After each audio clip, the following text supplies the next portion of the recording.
국민의힘에서 김종인 비대위원장이 박근혜 정부와 이명박 정부에 대한 사과를 하겠다라고 말해서 당내에서 논란이 일고 있습니다. 김종인 위원장의 이야기부터 들어보시죠. 당내에서 위원장님이 이제 두 대통령에 대한 사과를 하는 거에 대해서 좀 약간 반대 목소리가 나오는데 그대로 진행을 하실 건지. 그거는 내가 국민의힘에 처음에 올 때서부터 미리 예고했던 사항인데 이제 시기상으로 봐서 서지 않으면 안 되는 시기가 되지 않나 봐요.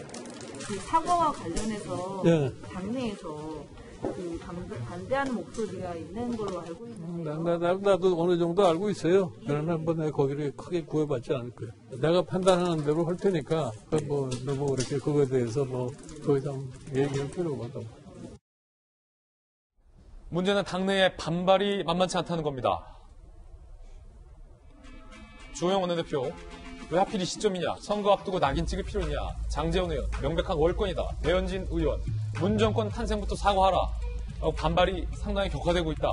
일단 당 밖에서 볼 때 중립적으로 김광선 변호사님 어떻게 보십니까? 아니 근데 이명박 대통령이나 이제 박근혜 전 대통령 지금 다 지금 감옥에 가 있잖아요. 그리고 지금 사법부에서 거의 판단이 다 나왔어요. 그러니까 이 부분에 대해서 제가 볼 때는 오히려 사과를 한다는 게 좀 늦었다 저는 그렇게 보거든요.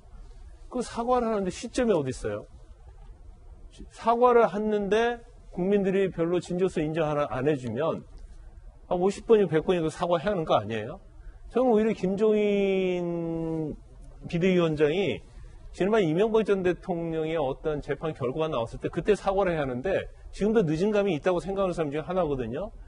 근데 그 부분에 대해서 왜 주호영이랄지 장제연, 배현진 이런 분들이 이의 제기했는지를 전혀 알 수가 없어요. 그래서 오히려 사과를 하면 깨끗이 사과하고 또 그런데 국민이 믿지 않으면 한 번 더 사과할 수 있는 거고 오히려 지금 국민의힘이 어떻게 보면 반사적 이유로 최근에 여론조사 좀 올랐단 말이에요. 근데 그 여론조사를 깎아막는 역할을 하는 사람들이 바로 당내에 저런 사람들이라고 저는 봐요. 그래서 저런 분들이 사실은 국민의 눈높이에 맞지 않게 계속적으로 오히려 국민의힘에 부정적인 영향을 미치고 있다. 그래서 월권 자체를 지금 논의할 때가 아니고 어떻게 보면 스윙보트라고 할 수 있는 중도층을 끌어올 것인가.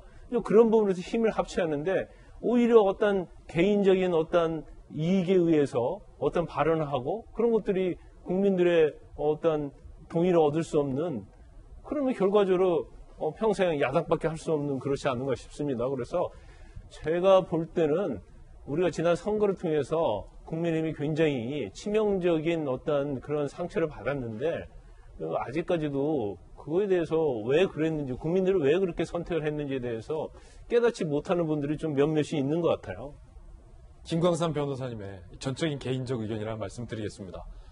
자, 반발을 안 하고 사과를 하느냐의 논란을 떠나서 김병민 비대위원이 비대위 당사자의 문제인데 당내에서 지금 반발은 이미 나왔잖아요. 불거졌잖아요. 사과는 어디 가고 당내 분란, 당내 내용만 남는다. 벌써 이런 우려와 비판도 있거든요. 일각이 진통들이 있을 거라고 생각합니다. 하지만 그럼에도 불구하고 김 변호사님이 얘기해 주셨던 것처럼 언제라도 몇 번이라도 지난 과오에 대해서 국민 앞에 진심으로 고개 숙여 사과할 수 있는 정당의 용기 있는 모습을 보이지 못한다라면 지금 현재 자행되고 있는 문재인 정부의 과도한 권한 남용과 지금 윤석열 총장 찍어내기 등에 대한 여러 가지 문제들에 대해서 과연 제1야당이 자신 있게 국민 앞에 읍소하고 설득해 가면서 이야기할 수 있겠는가라고 하는 여러 가지 고민의 지점에 빠지지 않을까 싶습니다. 김종인 위원장과 비대위를 출범하게 됐을 때 우리 당이 주어진 목표는 단 한 가지였습니다. 총선 이후로 완전히 무너진 처참한 정당 속에서 국민께 집권 가능한 정당으로 다시 한번 다가설 수 있는 모습, 여기 어떤 개혁과 혁신을 과지라도 주저하지 않고 변화해 나가겠다라고 하는 말씀을 드렸는데요. 이제 곧 4월 보궐선거가 눈앞으로 다가오게 됩니다. 이 보궐선거 속에서 국민의 마음을 얻고 또 국민과 함께 할 수 있도록 하기 위한 일이라면 사과가 아니라 그 이상 무엇이라도 할 수 있다는 말씀 다시 한번 드립니다. 뉴스 속보 들어와서 전해드리겠습니다. 정부가 코로나19 백신 4,400만 명분을 확보했다라고 밝혔습니다. 영국 아스트라제네카, 미국 화이자 등 4개사와 계약을 체결했다라고 밝혔고요. 실제 접종은 내년 하반기에 가능할 것이다 라고 정부가 조금 전에 밝혀서 뉴스 속보 전해드립니다. 4,400만 명분 박수현 전 대변인 계약했군요. 이 기쁜 소식을 전해주셨기 때문에 제가 반박을 하지 않겠습니다. 백신을 확보했다는 것에 대한 반박이요?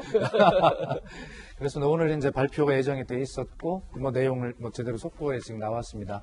어쨌든 저희는 두 가지 원칙을 가져야 된다. 하나는 치료제를 개발하는 방향과 백신을 제대로 확보하는 것, 개발과 확보 정확히 해서 치료제 분야에서는 세계 탑으로 가고 백신 확보에서는 바로 이런 대책을 통해서 안정적으로 국민에게 희망을 드리는 두 가지 전략을 투트랙으로 잘 해야 될 거라고 생각합니다. 예. 저희들은 60초 광고 후에 돌아오겠습니다. 잠시 후에 뵙죠.